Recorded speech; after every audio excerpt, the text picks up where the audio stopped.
speaking on the panel. What were some of the key takeaways for you from the discussion? I think a lot of discussion about what's working, what's not working, and the different methodologies across very different sectors that we deploy, and as professionals that we deploy as our thinking process to make our brands work, kind of stuff, right? And it was interesting to hear different points of view, brands like legacy brands to very new age brands. But there are some commonalities, right? There are some threads that run across marketing overall. Good to know. Uh, Given that the fact that this year has been a tough one, especially the first half of the year, and we also witnessed some major headwinds that has been very slowed down. We also witnessed an economic downturn. How do you look at marketing ad spends, marketing budgets going on right now? Do you somehow feel that these are some broader aspects or the impact creators? Do you somehow feel the print or the TV kind of losing their shares? How do you look at it? Uh, First of all, I think we are in a good space where I think we call 6.5% growth as not doing so well. I think we are in a good place versus the world, That's right. India is which in a very is bright spot. Yeah. So I think that's one. Second, I think it's a very sector by sector context, because given the large event like COVID and given the large input prices shocks that we are having, like on oil and on energy, uh, different sectors are impacted differently.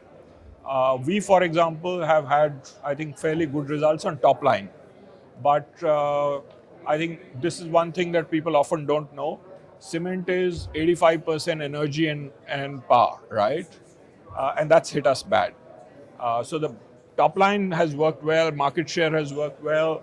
The bottom line, it's been a stretch. We have done better than everybody else, but it's been lower than our expectations. That said, I think we take the real long stance in this one, because I think we believe that you need to seed stuff well and seed stuff continuously, and not only look at harvesting. And if your campaigns are working, if your activities are working, if your initiatives are working and robust, actually most times the downturn is the time to double down, kind of stuff. And but obviously there is a financial reality, so that's Good to know. I mean, you have clearly given us an idea that what is happening in specific industry. But in your point of view, how do you see the whole sentiment going on? Do you somehow feel the marketing decision makers are kind of restraining the budgets right now, given the other factors, other external factors, or do you see that it will go up kind of in the later six months that are laying ahead? I think it depends, actually depends on very category to category. I think players which are very comfortable competitively, they might hold on for some spends, because you can hold back for a little time till the clarity emerges on the economic front. Rural, for example, we really see FMCG not doing too well, so two-wheeler sales not doing well. So rural is really struggling per se, and there are signs of stretch there. But uh, the companies which are A, doing well, B, have competitive pressures, willy-nilly will need to invest, will need to sow in the investment, and make sure we ask ourselves harder questions, and that's never a bad thing. Yeah, that's right. It's a phase of growth. It will of course let companies do better and uh, come up very resilient. That's We know that digital is taking the main stage right now, and we also know that the legacy media is not going anywhere. But what is your take? How are these spends being differentiated in both the categories? How do you look at it? I think we've defined as to what are strengths that each one brings to the table, and I think for us, we shouldn't be treating each as replaceable with the other. I think these are, if I were to mentally think of, these are more tools in your toolbox, right? You have greater flexibility to go out and explore more objectives, stuff that, for example, I couldn't do on TV at all. I can do on digital. Stuff that digital can't do, maybe print can do. I think these are different tools in the toolbox, And as long as you are very clear about your objectives, you will deploy money. The other side is the supply side thing, from as to how much is the demand and how is pricing, etc., for TV, for digital, and those kind of things going on. I think that matters. Of course, it matters in a very because we all have kind of limited budgets. It matters, but then you make choice making according to your objectives, kind of stuff, right? For some things are necessary, others are luxury, and so on and so forth, kind of stuff. Very pertinent point, just because every brand needs to focus where their customers are sitting, what Sure, they're watching, sure. and where they can and how they can tap them better. Being a very, very result-driven CMO, or let's say marketer, how do you look at the incoming of generative AI and impacting the role of CMO? Let's say now the fact is, in our yesterday's forum, the biggest outcome was CMOs are now being, what should I say, the role of CMOs being interlinked with CIOs, with CBOs, with CEOs more, just because CMOs are now directly working for business outcomes, driving numbers. How do you look at the role of a CMO evolving in a different manner? I think in the broadest sense of the word, I look at the CMO role as the business head role, actually, right? Absolutely. It's not just looking at technology, it's just not looking at finance. I think we've got to be the conscious keepers of the entire business. Yeah. The other piece is, I think we are the only one who bring the consumer who's actually paying all our salaries to the seat in the company's decision making. And therefore, I think that role is super critical and super specialized and super important. I think you have many shiny toys that keep coming, right? There was metaverse, there is generative AI, and so on and so forth. I welcome these because they're very powerful tools, Absolutely. right? They are very powerful tools, and sometimes in the past we might have had limitations that with existing stuff, with existing data, with existing tools, you can't progress as much as you want to. Generative AI, for example, has made, I think, agility and what you can do with data and how you can kind of personalize stuff with context and how you can go with speed really possible. But I think at the back of you have to always take a step back that this is finally a tool, right? The skill lies in who yields the tool rather than the tool itself, right? We shouldn't get enamored too much by the shiny object.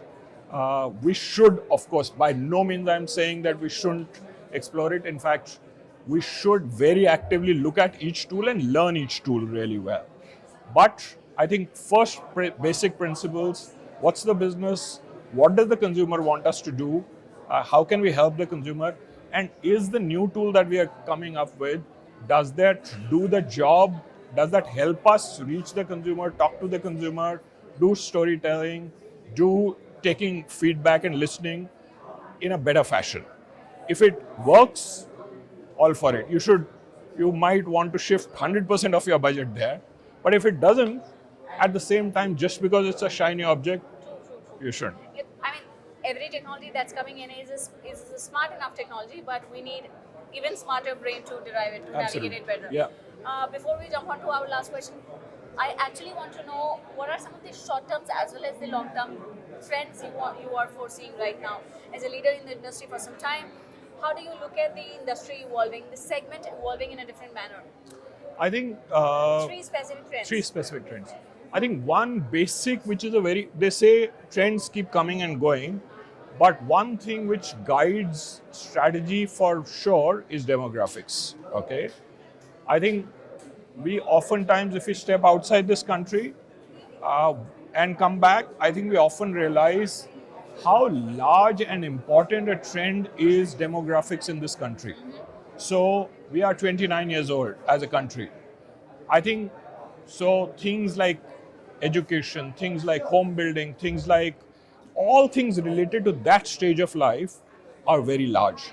We have a very large working population coming into this thing, and they have their certain needs. I think all of that links through. So that's one. So demographics is anytime you've got to put together strategy, I think that's the surefire. Many things change, but demographics you can be really certain of. So that's one. Second, I think people have taken, I think COVID being a very large event, people have taken stock of what their priorities are. And I think from people, migrant workers not going to cities, from people making choices as to how they are going to spend their disposable income, from workers deciding how they want to, how much of work-life balance they want. So precisely, people have become more conscious They've of what they want. rather than sleepwalking because there is a pattern, people have stepped back and said, let me Analyze it rethink. better. Yeah, Let me rethink. I think that's a important piece. How long it lasts, we don't know, but people have taken a pause and people have stepped back. Third, I think there is a lot of play that technologies, I think barriers that we were putting in our heads about in each category, the category buckets that we were thinking about because of technology, some of those are becoming really woozy, right? So we had a certain definition of some categories. Those definitions may or may not hold any longer. I think who you compete with, you've got to constantly question that because who knows, tomorrow a digital startup or another industry is suddenly playing into your backyard. And technology is breaking some of those barriers. That's true. So That's true. I would, yeah, 3 is a lot for me to digest. Nice. Just final question. Any advice would you like to give to the potential marketers, the next gen leaders who are coming up right now? So I would have come to take advice rather than, so I don't want to be arrogant enough to give that much advice, but your yeah. gray hairs are kind of Yeah. allowing that. Yeah, Huh? yeah. But I think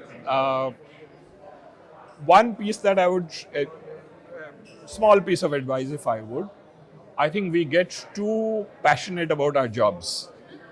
We get too passionate about our categories. We don't look at the broader context of the society in which we are living at. I think we get too into media but we don't look at societal trends and we don't read enough. We don't. I think the broader skill set that we put together, the more learning that we get from all our sources, I think it makes us better human beings, and it makes us better because we are going to be talking to human beings. It makes us better marketers. Thank you so much, Mr. Thanks. Dang, for joining Thank us. you. Thank you.